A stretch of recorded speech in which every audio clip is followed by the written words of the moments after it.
যুক্তরাষ্ট্রের সাম্প্রতিক হামলার পর ধীরে ধীরে প্রকাশ্যে আসছে ইরানের পারমাণবিক স্থাপনাগুলোর ক্ষয়ক্ষতির চিত্র। বিভিন্ন আন্তর্জাতিক গণমাধ্যম স্যাটেলাইট চিত্র বিশ্লেষণ করে জানিয়েছে, এই হামলায় ইরানের গুরুত্বপূর্ণ পারমাণবিক স্থাপনাগুলোর উপরিভাগে ব্যাপক ক্ষয়ক্ষতি হয়েছে, যদিও ভূগর্ভস্থ কাঠামোগুলোর অবস্থান এখনও অস্পষ্ট রয়ে গেছে। বিশ্লেষকদের মতে, ইরানের সবচেয়ে সুরক্ষিত স্থাপনাগুলোর একটি হিসেবে পরিচিত ফোর্থ পারমাণবিক কেন্দ্র যুক্তরাষ্ট্রের বাংকার বাস্টার বোমার লক্ষ্যবস্তুতে পরিণত হয়।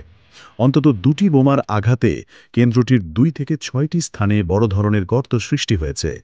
এর পাশাপাশি ওই এলাকার একটি এয়ার ডিফেন্স সাইটও ক্ষতিগ্রস্ত হয়েছে বলে জানিয়েছে আল জাজিরা ও সিএনএন।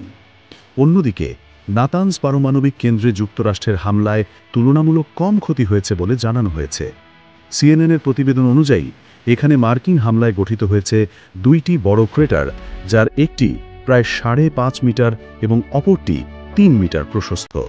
তবে এসব ক্ষতির প্রভাব স্থাপনাটির গভীরে থাকা ভূগর্ভস্থ কাঠামোর ওপর কতটা পড়েছে তা এখনও স্পষ্ট নয়। নাতানজ কেন্দ্রটি এতটাই গভীরে নির্মিত যে স্যাটেলাইট চিত্রের মাধ্যমে তা নির্ভুলভাবে মূল্যায়ন করা সম্ভব হচ্ছে না। সবচেয়ে বেশি ক্ষতির চিত্র পাওয়া গেছে ইরানের অন্যতম বৃহৎ পারমাণবিক কেন্দ্র ইস্পাহানে।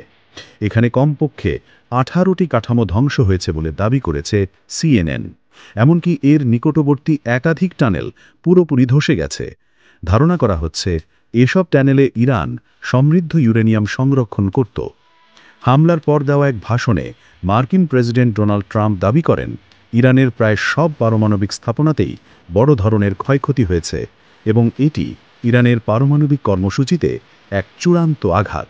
তবে এর পাল্টা প্রতিক্রিয়ায় ইরানের পক্ষ থেকে জানানো হয়, ইসরায়েলের সঙ্গে উত্তেজনা শুরু হওয়ার পরপরই পারমাণবিক স্থাপনাগুলো থেকে গুরুত্বপূর্ণ সরঞ্জামাদি সরিয়ে নেওয়া হয়, ফলে ক্ষয়ক্ষতির পরিমাণ সীমিত রাখা গেছে। তবে বিশ্লেষকরা বলছেন, স্যাটেলাইট চিত্রের ভিত্তিতে সম্পূর্ণ ক্ষয়ক্ষতির পরিমাণ নির্ধারণ করা সম্ভব নয়, বিশেষত ভূগর্ভস্থ স্থাপনাগুলোর ক্ষেত্রে। এসব কাঠামোর প্রকৃত অবস্থা জানতে আরও সময় এবং ভৌগোলিক তদন্ত প্রয়োজন। এদিকে আন্তর্জাতিক মহলে এই হামলা নতুন করে উত্তেজনা সৃষ্টি করেছে এবং মধ্যপ্রাচ্যে পারমাণবিক নিরাপত্তা নিয়ে শঙ্কা আরও বেড়েছে।